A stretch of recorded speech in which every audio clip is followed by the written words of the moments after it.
These poems are, they're all named after paintings by a Norwegian painter, Harriet Backer, late 19th century, who I just sort of became aware of last year. They don't really have anything to do with the paintings, though they're not kind of ekphrastic or anything. They're sort of just cobbled from various sources. Anyway, this, I'll give you the English. This in English is called The Country Cobblers.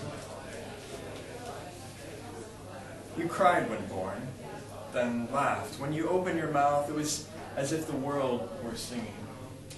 You sang a tune, I said so, of facing the world with courage. And the song was courage. Nothing worth much is easy. It's why I can't buy your success. Love is fine conversation, but not worth much, not work. Little Mary from the next farm teases, "Come, goat boy," she sings, "come out to play." But work is good, I say so. Let us suppose a newborn mind is blank paper, void of ideas. How will it be furnished? The paper is beyond my hand, the table beyond the paper. One cannot write or eat with so much pleasure with no table. Apply your hand to making the necessary things. Chair, table, walls of a room beyond the table, a new old song, chin up, head down. Unhappiness is for the weak. Last is first, an old friend's best. Let us suppose a world, let us say so. Find fields beyond the room, say tabula, good lad, good Latin. King James calls for his old shoes. Marry the farm girl if you must. The day we find love, we lose happiness. Our absence does not annihilate it. Sing, killy, killy, killy, the goat. Tell her, and happy love is for the weak. Timid or sick, those too smart for their own good, the sensuous who run and hide, hit send and tremble at a word, and finally mistake their fear for love, become wretched and melt like sugar. Tell peasant stories in ash veneer, the particle board of knowledge among the world's few comforts, a stain which the busy and boundless fancy of man has painted on it. All tables and cupboards, one word, experience. I'll read a couple more of those.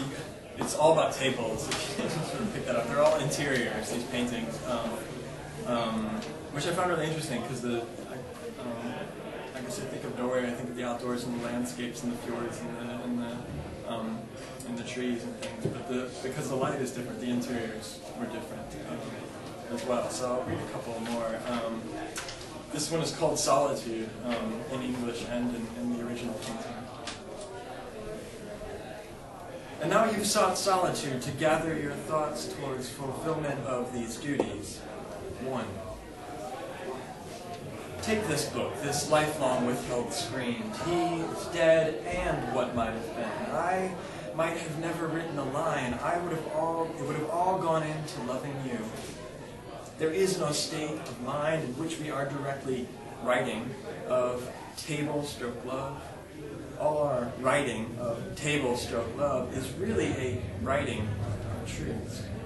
Is there table/love which continues to exist when I'm not writing? Think of the kitchen table/love when you're not there, he writes.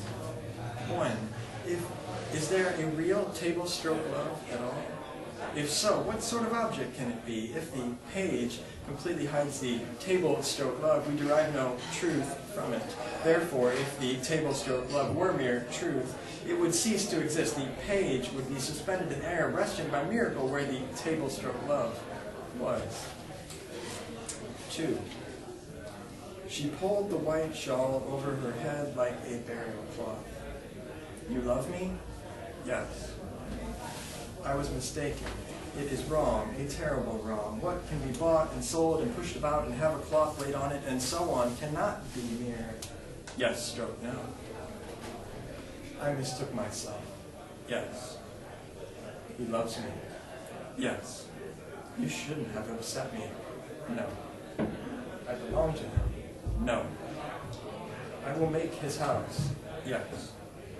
I will make his children. No. 3. Everything was quiet in the cave. Reality she ejaculated, tapping her finger to emphasize and perhaps explain her isolated utterance of this word. Subject and object in the nature of reality, he said. Dear heavens, subject, he said. Dear objects, dear chairs and tables, objects nearest to hand for the sedentary. The furniture of that room, cave, of one's own, from which the real world is observed beyond the subject, every object in the room was quiet and full. When she thought of his work, she saw a table. She had seen his delight with inventions in furniture, the particle board and oak veneer, the oak veneer stain and clear acrylic lacquer, the steel chrome-plated lead, the molded beech fusion. Begun in Munich, finished in Paris. These beautiful, tender feelings about fled in poetry and less understood in time, promoting strong, tearful novel in worn cloth covers and in a terrible translation could think of any family table. In a country house, one could have him to one's self and enjoy his conversation and singing without perpetual fear of his being expected at Lady This or Lady That's. Let's read one more. I'm trying to think what the English title of this painting is. I can't pronounce Norwegian. It's brothers doing homework at a table, at a kitchen table. Yea, to the table of your memory, bring a pair of brothers with school books. One of them lost in some kind of story when the younger looks up from his gobbledygook. The first commandment, 'tis the verse, thou shalt write thy own life. Just see how far a dull life gets you when you're mensa, mensa, mensa, mensa. I'd rather see the revolution already distilling at the Grand Hotel. It's like Kant says, in Pure Reason, there's nothing worth knowing outside ourselves. Hence why, commandment 2, thou shalt never sever all roots. Cool fruit don't go crying to moan when they're mensa, mensa, mensa, mensa. The thing with things for Kant is appearance, which makes words work like a kind of girdle and makes decadence like the only dance a good 10 years before that poor turtle. In the meantime, try the third commandment. Again, how badly to treat one's parents. I know, grow up, #sides, just that mensa, mensa, mensa, mensa.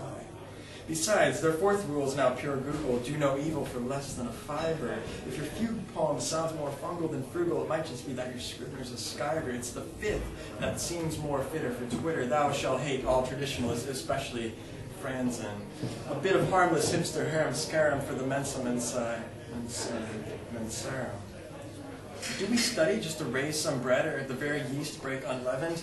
I can't recall a word I've read except Commandments 6 and 7.